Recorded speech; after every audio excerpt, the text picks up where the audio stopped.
I'm here, it's Michael Furlong here from Roll Maximiser, and I have the pleasure of having a quick chat with my newfound friend. I like to actually surround myself with award winners. Jessica Davidson, rental manager, rental department manager, department head of department from Ray White Frankston. Welcome. Thank you.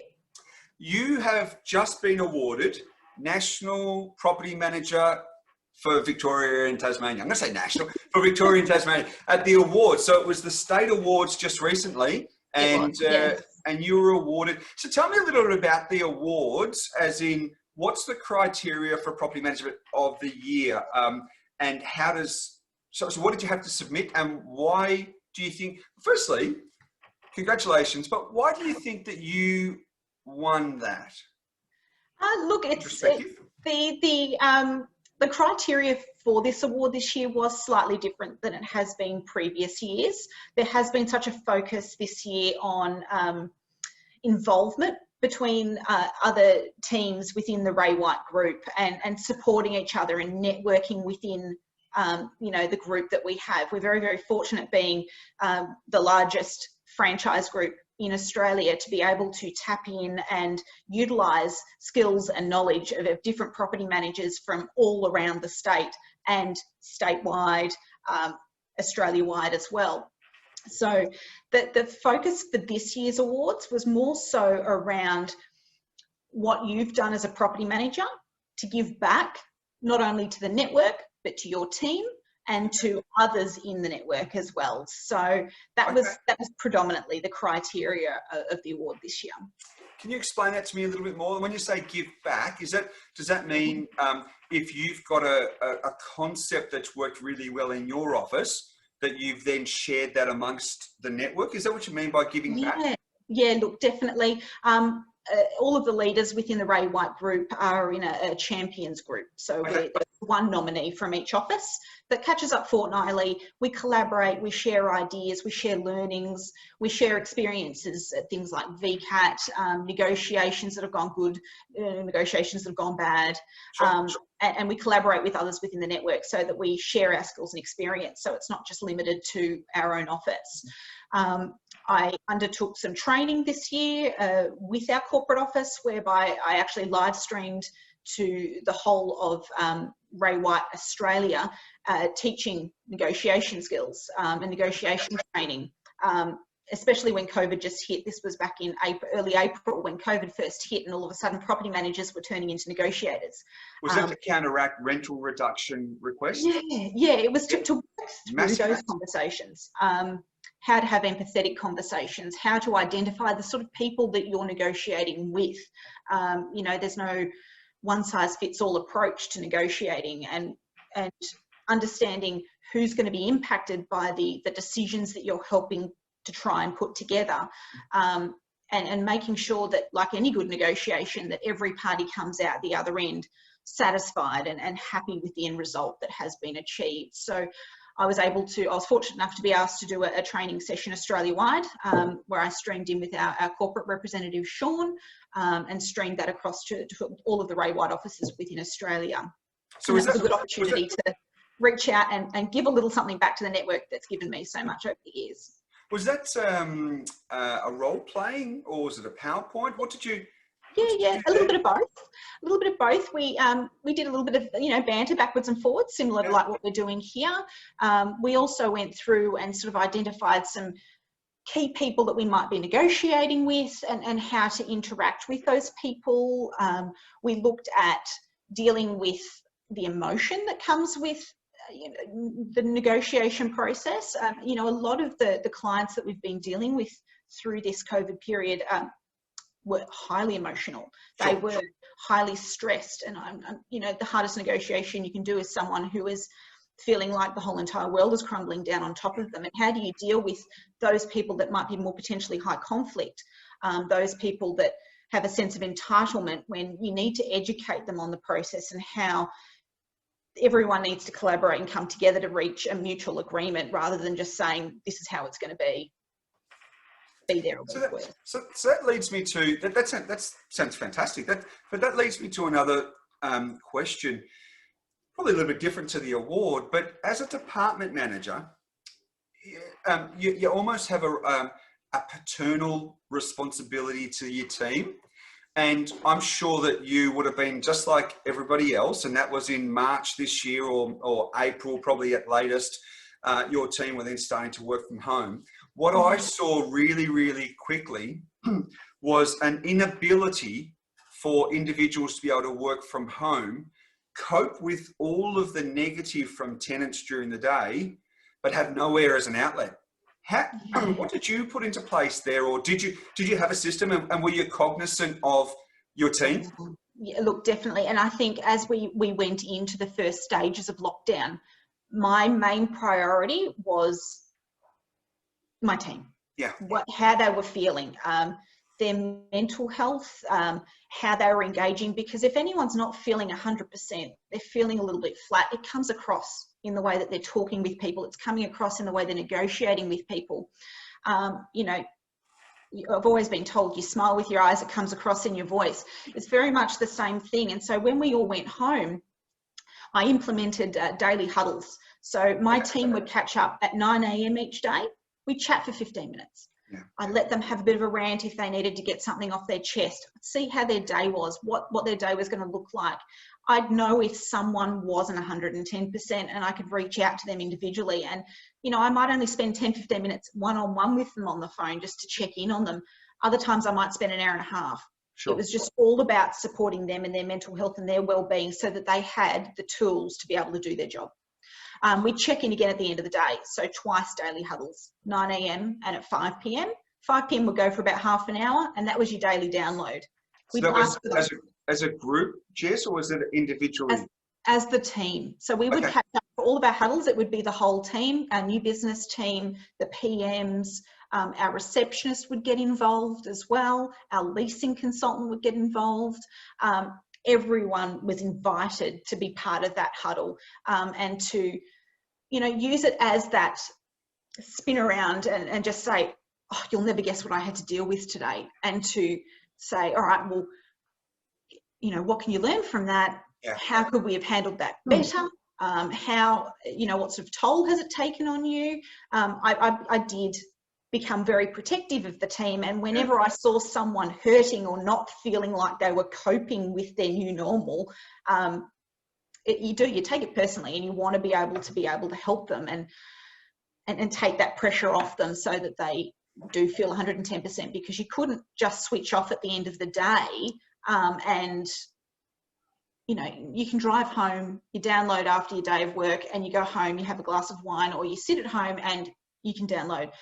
I had team members that were working on their dining room table, switching off their emails and then having dinner at the same dining room table. There was no disconnect. No separation of space. Exactly. Yeah. Okay. So sounds like you did your team cope okay with that? Because it's, you know, there's been real ups and downs, and I've been talking a lot for the last 6 months about the responsibility for principals to really take strong leadership. And I think a lot of property managers in the past have looked at brand, or they've looked at the types of properties, probably looked at pay for their environment and said, I want to work here. I think probably April and May, a lot of property managers were looking at that and saying, do I feel supported? And if I felt supported, doesn't matter what the rest of it is, I want to work here because I felt supported. Yeah. And look, I'd be lying if I didn't say that COVID had you know, claimed a few scalps. I think it was unprecedented. Sure. You know, no one had dealt with this change, you know, and a lot of PMs that I've worked with don't particularly like change. They like system, they like structure, and all of a sudden we were asked to step out of our comfort zones. We were being asked to incorporate new legislation that we didn't yet understand. PMs like certainty. They like knowing if they have to go to VCAT, what the outcome's going to potentially be from that. Yeah. Dealing with the unknowns. And I think I've mentioned this to you before, but how to deal with the stress that was coming through the phone calls, that was being absorbed by them personally. Yes. When dealing with heightened emotions that come with losses of job, losses of income, losses of, you know, potential, you know, people were worried about losing their roof over their head. Landlords were worried about losing their investment properties because rent wasn't going to be coming in. Yep. and how they were having those conversations. A lot of PMs tended to absorb the negativity that was coming through the phone, and that was what I had to try and work with them closely on, how to separate what was being done during their business day and what they were taking home with them at the end of the day. And yeah, it's hard. It was hard. So you've been in real estate almost 20 years, 17 years. Have you seen anything like this ever? No. And this is the thing I look at. The real estate landscape is changing so much. The one thing that I do believe, though, is it's given us a real opportunity to take stock of what works and what doesn't. Yeah.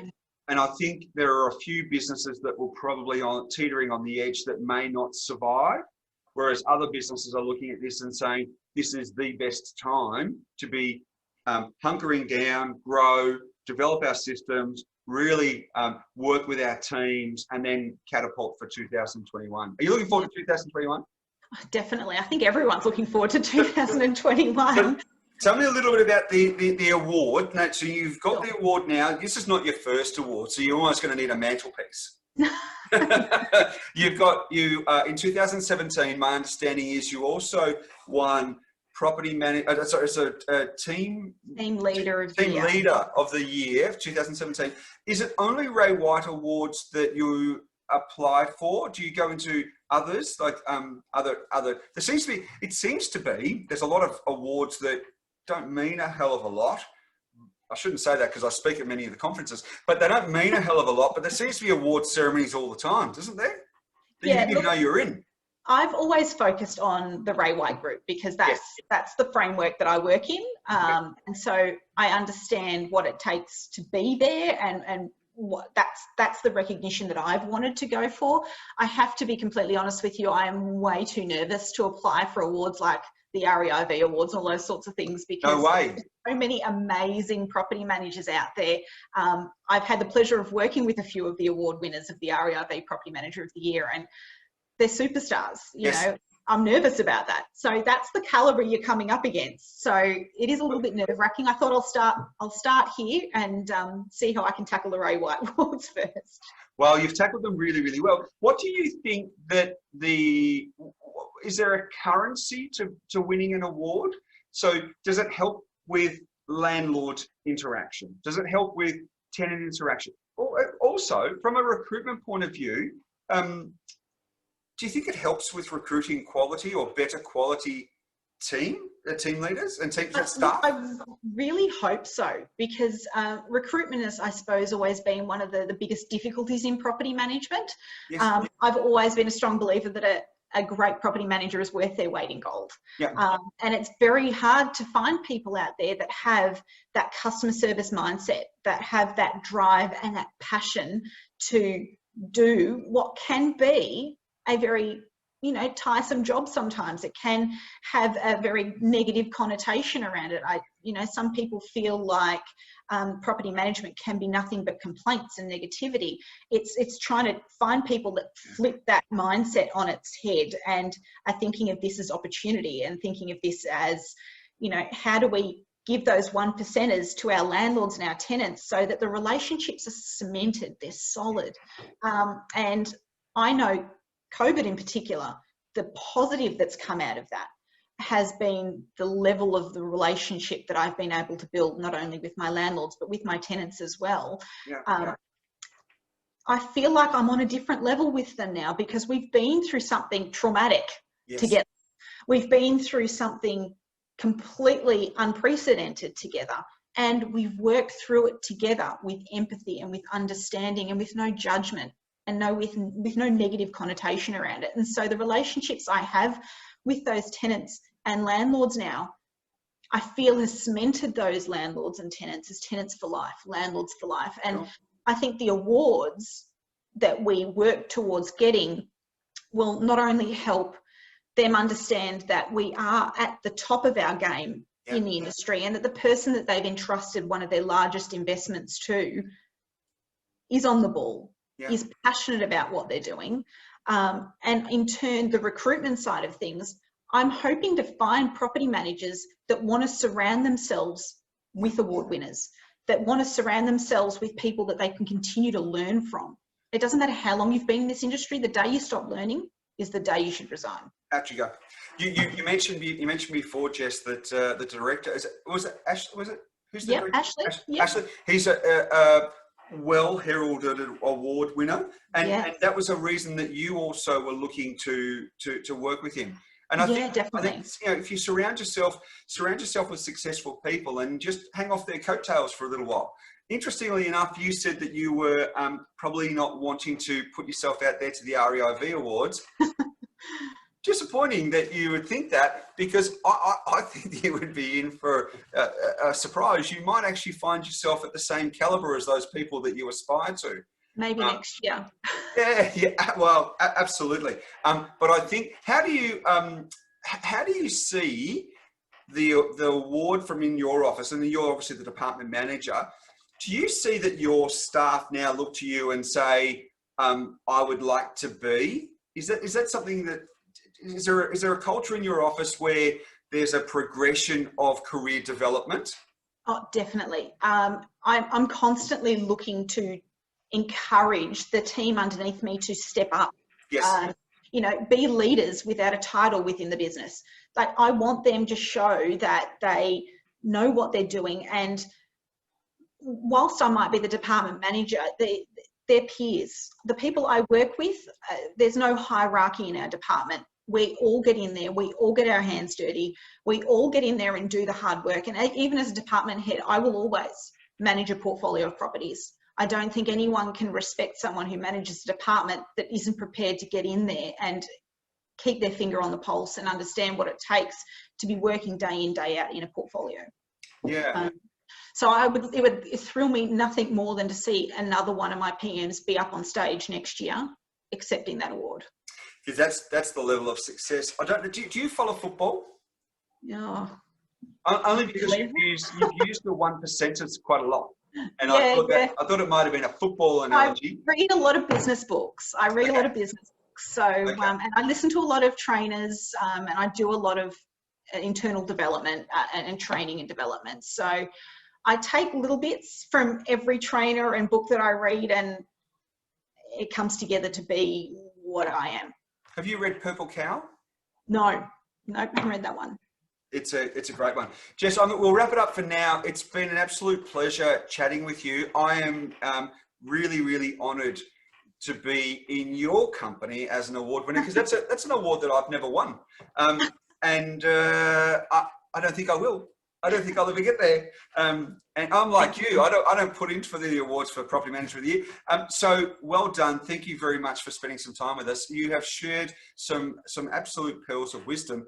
I think that anyone that would be working with you, you just have like a warmth that comes through. I'm sure your staff probably say differently, but at different times of the day. But I'll have to pay them. You have a warmth that comes through that you, and again, I think leaders are created. They don't have a title. Leaders are created. And I think that you are certainly a leader in this industry, and the industry is better for having you in it. Jessica Davidson, thank you very much. We will chat again soon. Thank you very much.